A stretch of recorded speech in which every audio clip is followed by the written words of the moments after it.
Hello बच्चों, चलिए प्रश्न को देखते हैं। लेंस की मोटाई टी का प्रभाव शामिल करने के लिए लेंस सूत्र में चार बदलाव सुझाए गए हैं। इनमें कौन सा विकल्प सही हो सकता है? बच्चों, कहा गया है कि जो लेंस की मोटाई है टी, उसका प्रभाव शामिल करने के लिए जो लेंस सूत्र है उसमें चार बदलाव दिए गए हैं। तो हमें बताना है कि वो क्या बदलाव होगा और कौन सा जो सूत्र है वो सही होगा, यानी कि कौन सा विकल्प सही होगा। तो इस प्रश्न के लिए हमारी मुख्य अवधारणा है मुख्य अवधारणा वो है लेंस सूत्र। लेंस सूत्र, ठीक है। तो मान लीजिए हमारे पास है कोई भी लेंस है। फॉर एग्जांपल ये कोई भी लेंस है, ठीक है। तो इसकी जो हम मोटाई मान लेंगे वो मान लेंगे टी। ये हमारे पास है मुख्य अक्ष, ठीक है।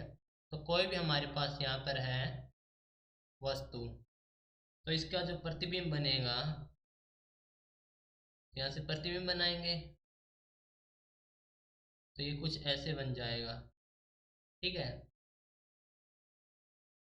तो देखो, कहा गया है कि जो लेंस की मोटाई टी का प्रभाव शामिल करने के लिए, तो मान लेंगे हमें जो लेंस की मोटाई है, लेंस की मोटाई वो मान लेंगे हम टी।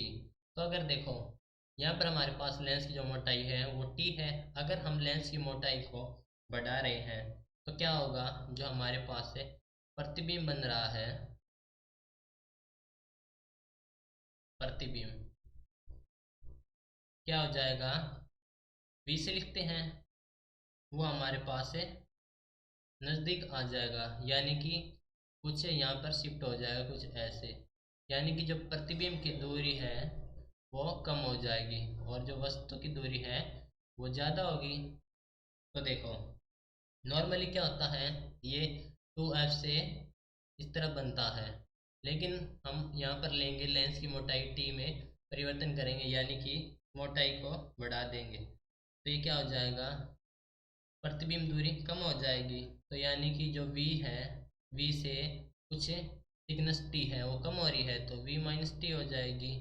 और जो हमारे पास है वस्तु की दूरी u, u में कुछ t बढ़ जाएगी, ठीक है। यानी कि ये परिवर्तन होगा। तो हमारे पास जो सूत्र होता है उसके अकॉर्डिंग देखें तो हमारे पास जब लेंस की मोटाई में परिवर्तन करेंगे तो हम कहेंगे जब t में परिवर्तन करने पर जो हमारे पास सूत्र मिलेगा वो हो जाएगा 1/v-t। v में से कुछ t घटा है, माइनस से 1/u+t, u+t बराबर है 1/f। यानी कि हमारा विकल्प है जो सी वो हो जाएगा सही उत्तर, ठीक है। आशा करता हूँ आपको उत्तर समझ आया होगा। धन्यवाद।